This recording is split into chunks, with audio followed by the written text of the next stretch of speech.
Matthew makes its mark. You gonna get her? A mom and child rescued from their car in Fayetteville. An Alamance County family looking for a place to stay tonight. And one of your popular vacation spots washed away. WFMY News 2 takes you to the hardest hit places from the coast to the triad. And right now, the surge is out, the tide is low, but the wind is still high on Oak Island, North Carolina. We'll check in with our crews on the coast and here at home in just a few. But first, a look at where the storm is right now. Let's hand things over to Grant Gilmore, who says the worst is over, but we're not done yet. Yeah, we got to watch it, Ben. All the rainfall that fell across the area earlier on today still producing some flooding concerns, especially through the eastern part of the state. Here in the Triad, over 3 inches of rain falling through the day today. You get out into the foothills and hardly anything at all. Head out to the east and you can double, triple, or even quadruple those numbers. Over 6 inches of rain in Raleigh. You head out toward Fayetteville. Over 14 inches of rain just today. Even some reporting stations saying around 16 inches of rain. So it goes without saying that, yeah, the eastern half of the state currently underneath a flash flood warning. Still some warning or some flood advisories in effect for the immediate Piedmont, which is some of that residual water slowly making its way down into those lower lying areas. But the rain finally beginning to move out. Alamance County still some light showers, maybe a sprinkle over Greensboro and Guilford County, but back to the west over the western Piedmont into the foothills. Skies are clearing, and that's a very welcome sight. Still heavy rainfall over the eastern part of North Carolina into the Outer Banks, but everyone finally begins to see the rain relax.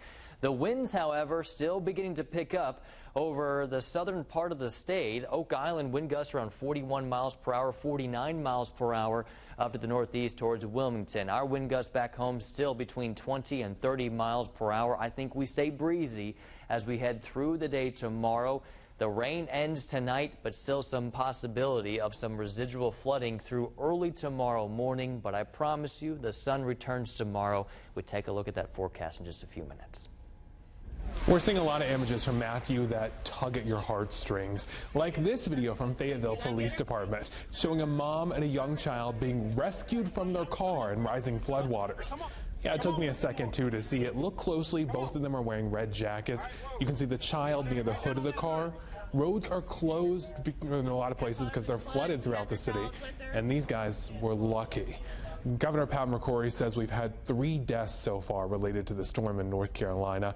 2 people died in a submerged car in Bladen County. This is the car. We're told the driver escaped, but 2 passengers didn't. 1 other person died when a car hydroplaned in Sampson County. Now, the roads all along the eastern part of the state obviously flooding over. Check out this video from earlier today in our cruise. Now the governor asked that everyone from Raleigh east just stay home. Don't try to go anywhere for the rest of the night. Let's pick up our team coverage from the coast. WFMY News 2's Chad Silver is live in Oak Island, where the wind and the waves caused a lot of problems today. Hey, Ben, it really is the wind that's causing a lot of trouble for us now. For the past several hours, it just hasn't stopped. It's starting to come from the north now. That means it's the backside of Hurricane Matthew as it goes out to sea. But fortunately for us, the rain has subsided for the most part. So it's really just the wind we're dealing with. I'm sorry I can't paint a better picture here for you, but you have to believe me when I say that we're standing here in front of the ocean just on the beach to my right. On my left is a pier that fortunately was spared during this storm. The lights are out. You saw them last night if you were watching our newscast, but unfortunately tonight the lights are out. We can't say the same for a pier down the beach. Oak Island Pier was really just crushed under the weight of this storm. Check out some of the video we got earlier today of the immense waves crashing down on the shore as well as this pier. And the waves were so big at one point and lasted for so long that they completely washed away the sand dunes in front of our motel as well as the pier and a restaurant down the way. When that happened, all of this water came rushing to low points on the other side of those dunes and just caused such immense flooding and really just a pain for anybody trying to get anywhere around here. You know, the motel we're staying at, they took quite a bit of flooding damage. I'll share that with you coming up later in the newscast. Ben? You can hear those winds, and they were so powerful, a South Carolina pier was completely wiped out. This is video from the Spring Made Pier at Myrtle Beach. It's a huge vacation spot. You've probably been there one summer. The pier was the longest on the Grand Strand at over 1,000 feet. Now we're seeing reports that there's just a mere 100 feet still standing. And further south in Florida, daylight revealed the extent of the damage to St. Augustine's beaches.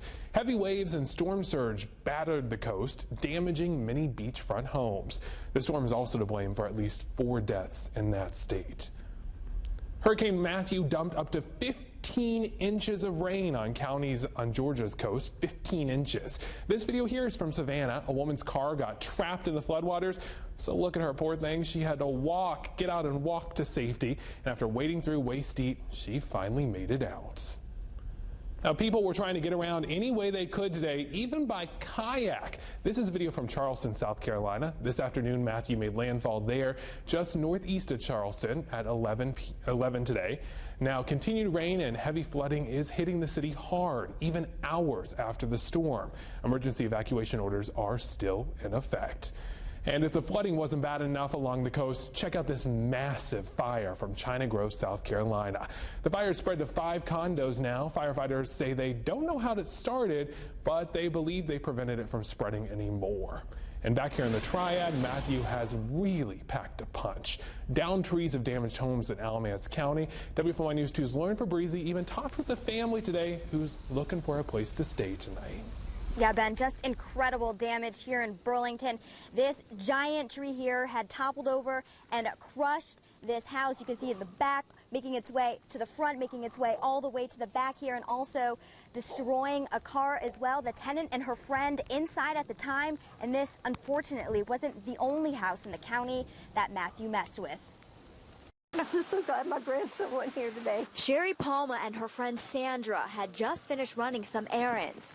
They sat down in the living room to watch TV. Then a loud bang. And we both jumped up and I fell, and I grabbed her because she almost fell. She come out, she's like, there's a tree in the house, and then water was pouring out everywhere. The scariest sound a person could have heard. Brooks Haithcock lives next door. He saw the whole thing and ran to make sure everyone was okay. The house was filled up with sheetrock dust. The smoke alarms were going off.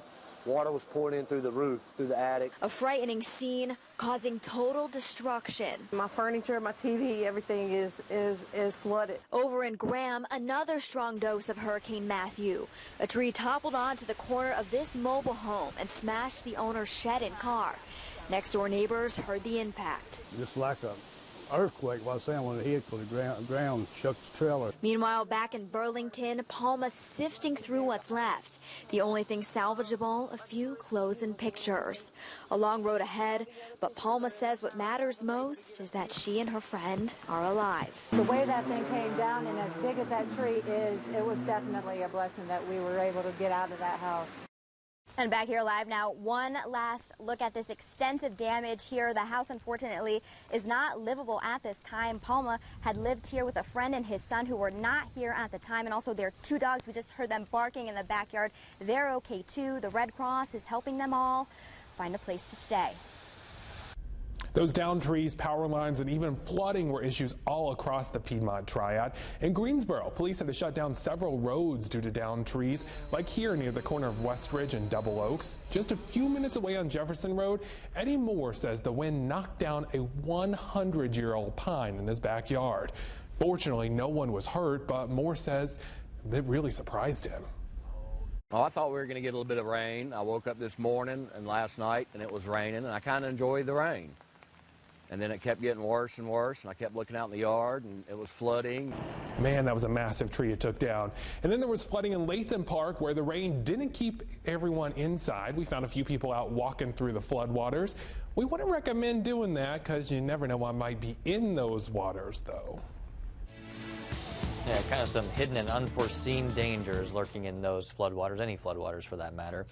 Not a good idea. That comes with heavy rainfall, though. Heavy rain is what we called for. Windy conditions as well. It was the combination of that heavy rain and those windy conditions that unfortunately brought down a lot of trees across North Carolina today. 3.23 inches of rain falling out of the airport, so green check mark on the calendar. Accuracy streak at 2 days. Rain beginning to clear out of much of the Piedmont. Still some lingering showers over Alamance County. Western part of the viewing area actually clearing skies out there. We will see a lot of sunshine tomorrow. It'll be nice. Still breezy tomorrow. Wind gusts up around 30 miles per hour, but high temperatures at 71 degrees under sunshine. We need it, and you can hold me to it.